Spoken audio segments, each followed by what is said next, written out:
Your perception of your own intelligence is most likely greatly inflated, and I intend to prove it in the next few minutes. Right now, at this very moment, people 3 levels above you in an invisible hierarchy are making decisions that will shape your fate for the next 5 years, and you don't even suspect it.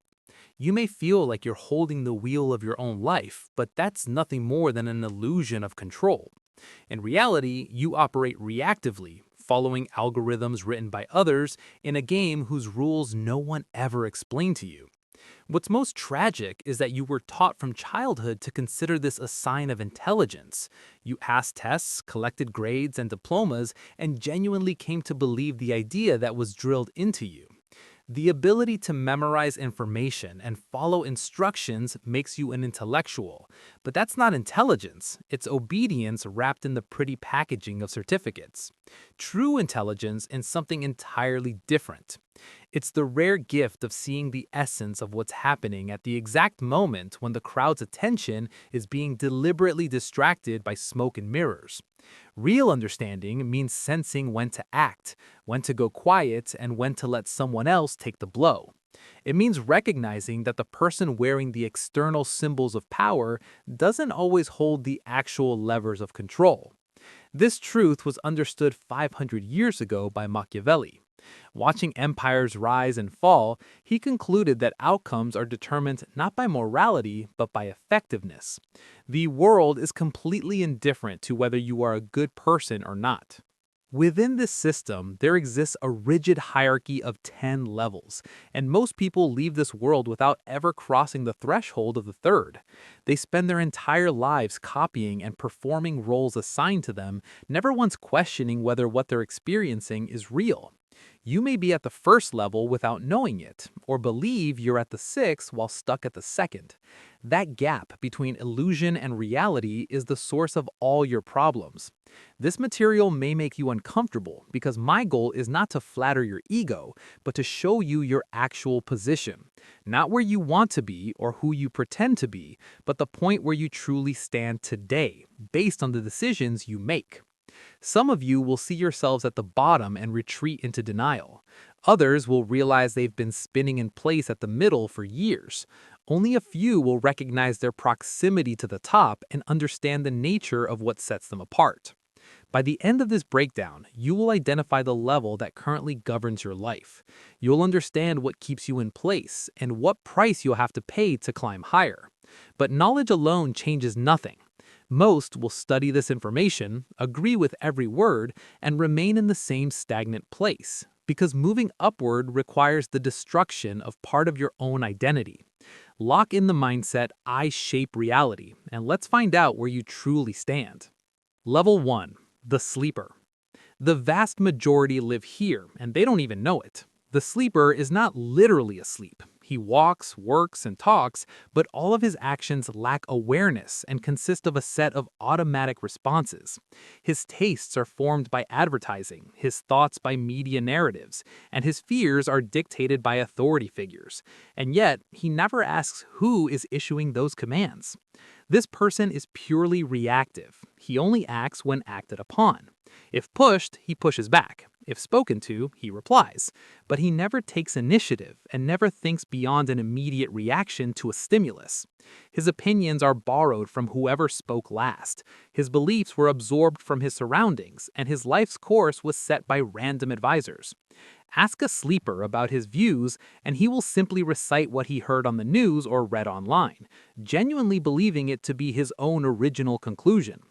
The tragedy is that he is organically incapable of distinguishing between actual thinking and mechanical repetition. His world rests on 3 pillars: authority, so he doesn't have to decide; routine, so he doesn't have to adapt; and collective agreement, so he feels safe. Independent thinking terrifies him because it risks error, loneliness, and responsibility he cannot bear. The system loves these people because they serve as perfect fuel for mechanisms that require obedience. They work jobs they hate, buy things they don't need, and support causes they don't understand, and call it a life. You see them everywhere. They're the ones who say, "I just work here," or who rage at headlines without reading the articles. The problem isn't stupidity, it's a mental sleep. And you cannot wake such a person with logical arguments. Awakening must be an act of personal choice. As Machiavelli observed, people judge with their eyes rather than their hands, seeing only the surface, never feeling the undercurrents that carry them like debris down a river. Waking up is frightening because you'll have to admit that you've been mere passengers in your own life. But without it, you risk being born, running out your program, and disappearing without having produced a single original thought. At some point, this person felt a painful prick of awareness, as if waking from a deep sleep. But instead of genuine freedom, they immediately traded one warden for another. They found a convenient ideology or social movement that provided a ready-made framework for understanding the world. And in that very moment, they stopped thinking for themselves and simply began to believe. It doesn't matter what became their new religion, politics, social justice, or elaborate conspiracy theories. The point is, they fully delegated the function of critical thinking to an external doctrine. That system of belief now dictates whom to love, whom to despise, and what to treat as ultimate truth. The believer is sincerely convinced that they've awakened because they no longer watch official news or follow the blind crowd, feeling a sense of belonging to something elite and special. But in reality, they're still asleep. They've just changed the channel. If the level 1 person submitted to authority, the believer became a slave to an idea, switching masters but keeping the same collar around their neck. The fundamental error of this type is that they confuse moral righteousness with intelligence, assuming that devotion to the right ideals automatically makes them smart. But the hard truth is, you can be on the right side of history and still be strategically helpless, unable to change a single thing in reality. The believer doesn't notice this contradiction because their identity has fused completely with their convictions. Challenge their dogma and they'll perceive it as a personal attack, defending themselves loudly, aggressively, and desperately. Their reactions become laughably predictable. Say a few trigger words and you'll see an automatic response programmed into them, without a trace of thought or pause. The sense of righteousness becomes a drug. It brings comfort, community, and a sense of higher purpose. But don't be fooled, this isn't intelligence. It's the same sleep, just in more attractive marketing packaging. You've certainly met people like this. They can't hold a conversation without moralizing, they interpret any disagreement as an attack, and they see themselves as warriors of light, when in reality they're just foot soldiers in someone else's war, following orders they mistake for divine revelation. The transition from sleeper to believer feels intoxicating because it seems like you've finally seen the hidden truth unavailable to others. But true intelligence doesn't stop at finding a belief. It keeps doubting, testing reality, and constantly asking itself the uncomfortable question, what if I'm wrong? For the fanatic, that thought is unbearable because doubt equals betrayal, and the collapse of ideology feels like spiritual death. Level 3. The imitator. This archetype has understood one important thing. Intelligence has high market value, but it doesn't have to be real. A convincing performance is enough.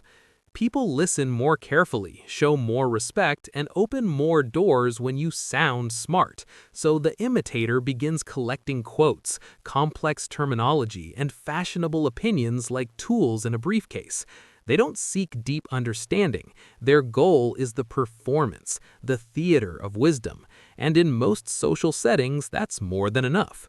Philosophers' names, references to research, and academic jargon flow freely in their speech, creating an impressive facade behind which, unfortunately, lies emptiness. Ask such a person to explain a complex concept in plain language, and they'll start to flounder because they've only memorized the sound of ideas, never penetrating their substance. Social media became the perfect habitat for imitators. Here, you can receive instant approval for a profound-sounding post without ever proving your competence in practice. They shift their stated opinions based on the audience, like chameleons of intellectual currency. The real danger is that thanks to their confident delivery and rich vocabulary, they can fool many people, and only real-life challenges strip away the mask. When a crisis arrives and consequential decisions are required, the acting stops working. The imitator knows the right answers, but can't solve problems. They can debate memorized concepts, but are utterly unable to generate new ideas. This level is full of people who read only summaries of books and use the complexity of their language as camouflage for shallow thinking. As Machiavelli noted, everyone sees what you appear to be, but few feel who you truly are. In the end, the world judges us not by how we sound, but by our capacity to act. Overcoming this stage requires a painful transformation. Stop caring about appearing smart and start striving for effectiveness. You'll have to trade the audience's applause for real results and cheap recognition for genuine power and influence. But most imitators aren't ready for that deal, because the sound of ovations is too sweet and it creates an illusion of progress. Here, the rules of the game change fundamentally. This person stops playing to the crowd and starts operating with cold precision. They don't care at all whether you think they're smart, only the final outcome matters. So they scan every situation for hidden incentives, traps, and levers of influence that others miss. They don't ask what's fair, they ask what works. They treat established rules not as sacred doctrine, but as weather conditions. You don't argue with the weather, you factor it into your route.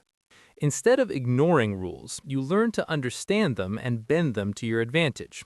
People of this kind treat morality not as unshakable truth, but as a tool, fully aware that any ethical system always serves someone's interests, and if you don't know whose, it's probably serving against you. Where most are swept away by emotion, the calculator thinks strategically.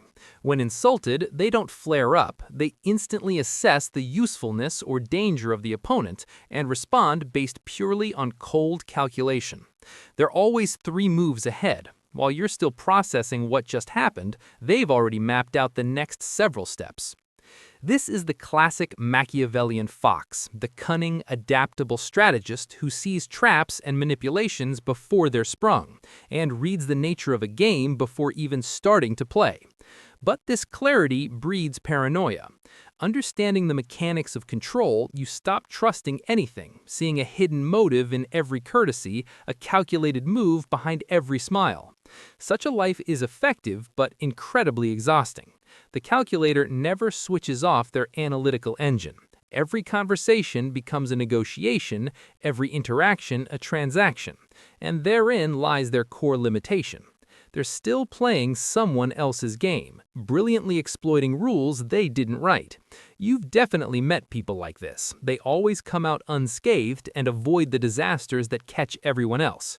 But cleverness alone can't change the system. It only helps you win within the existing one.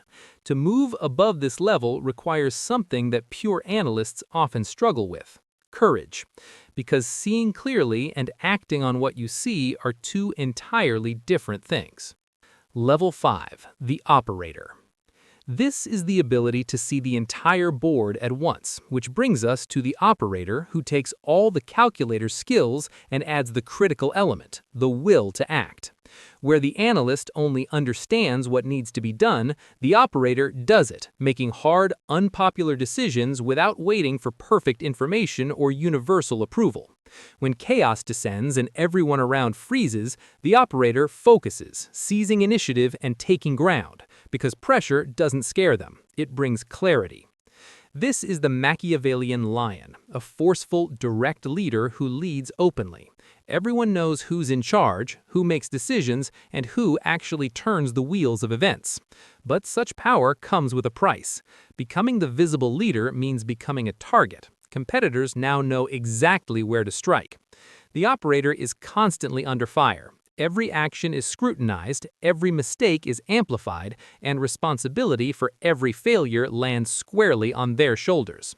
This is the image most often associated with power, but open force is always limited. The brighter you shine, the faster you burn. And history is full of conquerors who changed the world through sheer will, only to end tragically.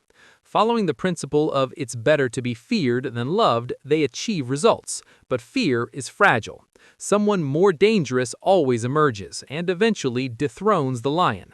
The most perceptive players understand that visible power has a ceiling, and the most effective control never announces itself. So they move to the sixth level. This type of leader has absorbed a lesson the operator never grasped. Invisible influence always defeats brute force. They replace commands with suggestions and open struggle with the quiet shaping of reality. The puppeteer doesn't tell you what to do. They create conditions in which you will want to do exactly what they need, while sincerely believing it was your own choice. They control outcomes without leaving fingerprints, using strategic information and psychological pressure instead of speeches. Being virtuoso psychologists, they instantly read your fears and desires, using them as levers to guide you precisely where it serves their interests. Every person in their orbit becomes a piece on the board. Every relationship becomes a tool of influence, allowing them to turn people's own behavioral patterns against them while staying hidden in the shadows. But there's a price to pay. Submerging yourself in constant games, you risk losing yourself entirely. When you must perpetually play a role, calculating every step and obsessing over how others perceive you, the mask eventually fuses so tightly to your face that you forget your own true features. The game becomes a permanent state, transforming the puppeteer into a powerful but utterly hollow figure. They may be surrounded by people, yet remain infinitely alone, because no one knows who hides behind the curtain, and sometimes even they forget. This is the level of the spy, the advisor, the invisible hand that everyone suspects but no one can prove. They operate in the blind spots, in the space between others' assumptions and actions, pulling strings while others bask in the spotlight. Fighting such people is extraordinarily difficult because you cannot strike a target you cannot see, and you cannot resist influence whose mechanisms you don't even know exist. But the price of that invisible power is the highest of all, your own identity. And eventually the question arises, what's the point of winning if along the way you forgot who you really are? Level 7. The Architect. The next step in evolution. The architect has grasped a fundamental truth. Fighting within the system yields only temporary results, while creating the system ensures permanent dominance. The architect no longer plays by someone else's rules. They write the rules themselves. They design environments that dictate possible outcomes on their own, without the need to manipulate individual people. It's enough to build the right framework within which everyone will act according to their script, without even realizing they're inside someone else's design. While others are preoccupied with immediate victories, the architect thinks in decades, not trying to win today, but to own tomorrow outright. They plant seeds that will only sprout years later, shaping the battlefield long before the battle begins. They're deeply indifferent to who wins a particular skirmish. What matters is that every conflict unfolds on terms they themselves have set. Think about this distinction. If you control a person, they might rebel. But if you create the coordinate system they consider natural, you control them flawlessly. This is the level of the institution founder, whose work appears passive and invisible, until the structure they built becomes all-pervasive. Machiavelli argued that success requires adapting your behavior to the spirit of the times, but the architect goes further. They don't adapt to the era, they create it. They sacrifice immediate recognition for eternal influence.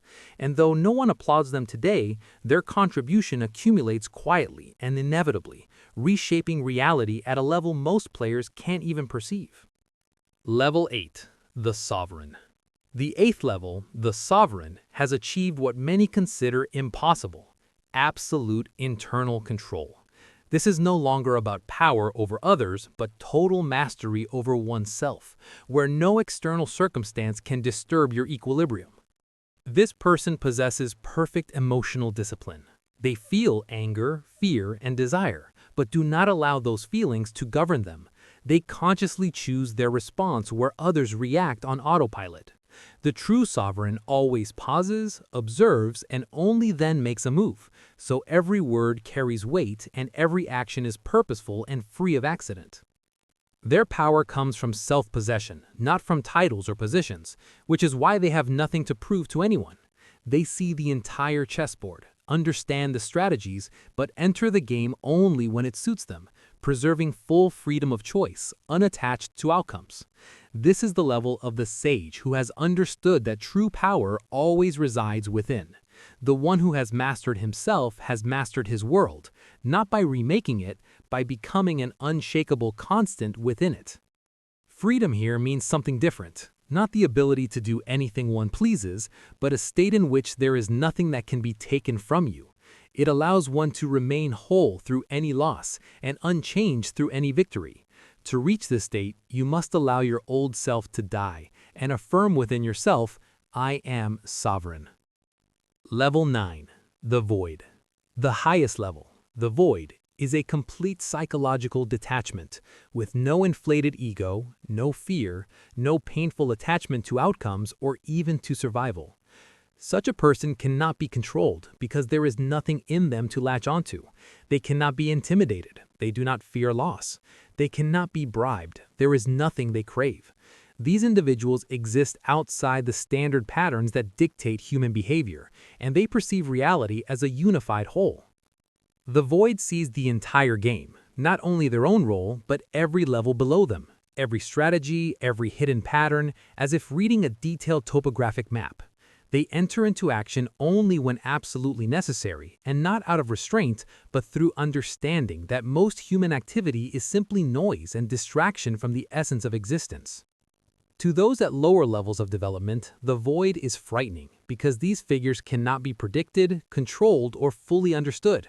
They operate on principles alien to those still absorbed in the game.